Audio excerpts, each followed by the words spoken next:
Assalamualaikum warahmatullahi wabarakatuh. Kami dari kelompok 4 mata kuliah manajemen strategi BT3 akan mempresentasikan mengenai bagaimana upaya perusahaan dalam menghadapi pandemi COVID-19. Pada video kali ini kami mengambil studi kasus pada PT Telkom Indonesia.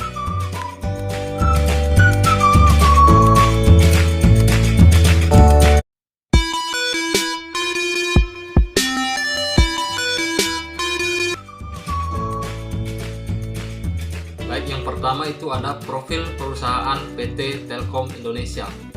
PT Telkom Indonesia atau kepanjangannya PT Telekomunikasi Indonesia adalah badan usaha milik negara atau biasa disingkat BUMN yang bergerak di bidang jasa layanan teknologi informasi dan komunikasi dan jaringan komunikasi di Indonesia.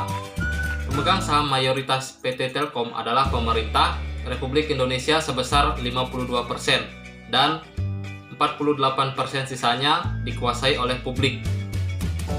PT Telkom menyediakan jasa telepon tetap kabel atau fixed wireless, jasa telepon tetap nirkabel, fixed wireless, jasa telepon bergerak, mobile wireless, data atau internet, serta multimedia lainnya.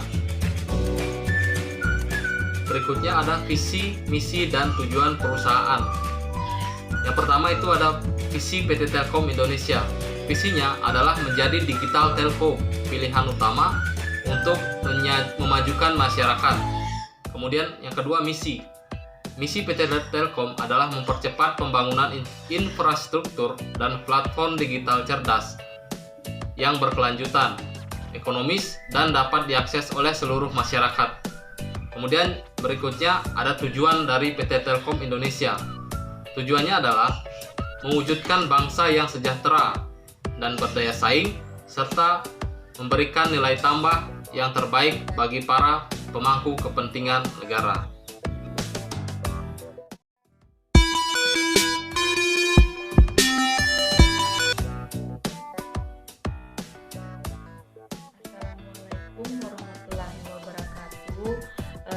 Saya Nimade Rinita Sari, Stambuk C201 17271 akan melanjutkan materi dari teman saya, yaitu strategi perusahaan sebelum COVID-19 di tahun 2018.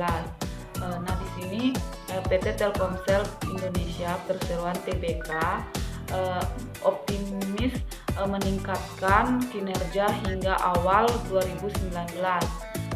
Peningkatan pendapatan dan kontribusi dari bisnis digital serta investasi pembangunan infrastruktur broadband yang berkelanjutan diharap menjadi pendorong kinerja. Ada 3 strategi utama, yaitu yang pertama mentransformasikan pengalaman terbaik dan pelanggan dengan melakukan optimalisasi proses bisnis dengan memperkuat aspek sistem, proses, dan people. Yang kedua, melakukan ekspansi konektivitas broadband yang mendorong layanan dan solusi digital untuk mempertahankan dominasi pasar. Yang ketiga yaitu melakukan optimalisasi biaya dengan penekanan pada organisasi, sistem, dan proses bisnis yang lebih ramping serta memaksimalkan kapasitas grup.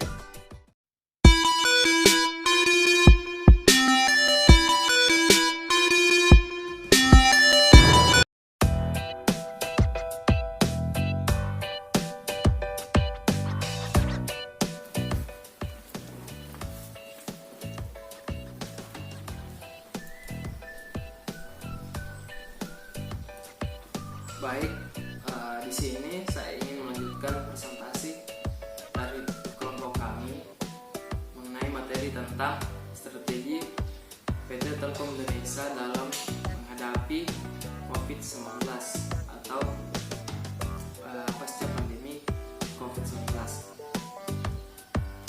Pandemi COVID-19 atau virus corona yang terjadi saat ini membuat sejumlah perusahaan berpikir keras agar roda bisnis tetap berputar, termasuk para pemain di industri telekomunikasi seperti Telkomsel. Melalui anak perusahaannya yaitu Telkomsel, PT Telkom Indonesia terus memantau perkembangan situasi terkini terkait pandemi COVID-19. Hingga saat ini, secara paralel perusahaan ini masih melakukan inventarisir serta koreksi ulang untuk keseluruhan dampak terhadap bisnis Telkomsel dan industri telekomunikasi secara umum. Adapun beberapa langkah yang ditempuh oleh PT Telkomsel dalam pasca pandemi COVID-19 ini adalah sebagai berikut. Pertama, melakukan sosialisasi secara intensif kepada seluruh karyawan terkait pencegahan penularan COVID-19. Kemudian yang kedua, menentukan protokol bisnis continuity manajemen perusahaan yang meliputi penyediaan sarana kesehatan, penyemprotan disinfektan di ruang kerja, dan perlengkapan komunikasi untuk seluruh manajemen tamu hingga kebijakan dari segi karyawan, serta kegiatan lainnya yang diharapkan dapat memberikan pilihan kerja bagi seluruh karyawan. Kemudian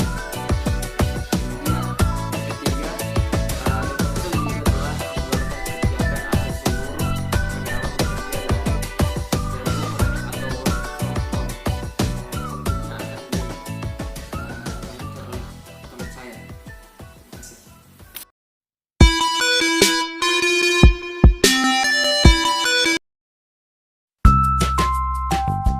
Yang keempat, untuk mendukung pelajar, Telkomsel menyediakan dua pilihan paket data yang bisa dimanfaatkan untuk bebas akses ke berbagai aplikasi pembelajaran daring. Yang pertama, bebas akses ruang guru, dan yang kedua, bebas akses Ilmupedia 30 GB selama sebulan. Yang kelima, untuk melayani kebutuhan karyawan profesional agar bisa terus produktif bekerja secara agile dari rumah, Telkomsel ini menyediakan solusi komunikasi terintegrasi berbasis call bernama CallX yang memberikan bebas biaya berlangganan CallX meeting selama sebulan. Yang kelima, untuk melayani kebutuhan karyawan profesional agar bisa terus produktif bekerja secara agile dari rumah, Telkomsel ini menyediakan solusi komunikasi terintegrasi berbasis call bernama CallX yang memberikan bebas biaya berlangganan CallX meeting selama sebulan.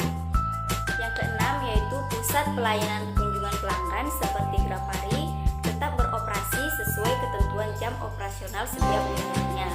Yang ketujuh, khusus Grafari 24 jam operasionalnya itu dibatasi dari jam 7 pagi sampai jam 10 malam. Untuk sementara, pada tanggal 17 Maret 2020, Grafari ini hanya melayani pasang baru kartu halo dan ganti kartu. Dan yang kedelapan, Telkomsel juga menghimbau kepada para pelanggannya untuk memanfaatkan pusat layanan digital atau virtual yang tetap tersedia, yakni call center 188, layanan virtual asisten melalui aplikasi My Telkomsel, dan juga bisa melalui website www.telkomsel.com dan sosial media Telkomsel lainnya. Selanjutnya yaitu peran PT Telkom selama pandemi COVID-19. Peran selama pandemi ini selain bergotong royong bersama sejumlah platform penyedia layanan e-learning, Telkomsel juga memperluas kolaborasi tersebut dengan perguruan tinggi dan Kemendikbud Republik Indonesia dengan mengakomodasi kebutuhan belajar online para mahasiswa. Nantinya paket ini akan segera dapat digunakan untuk mengakses situs e-learning di 130 perguruan tinggi di seluruh wilayah Indonesia.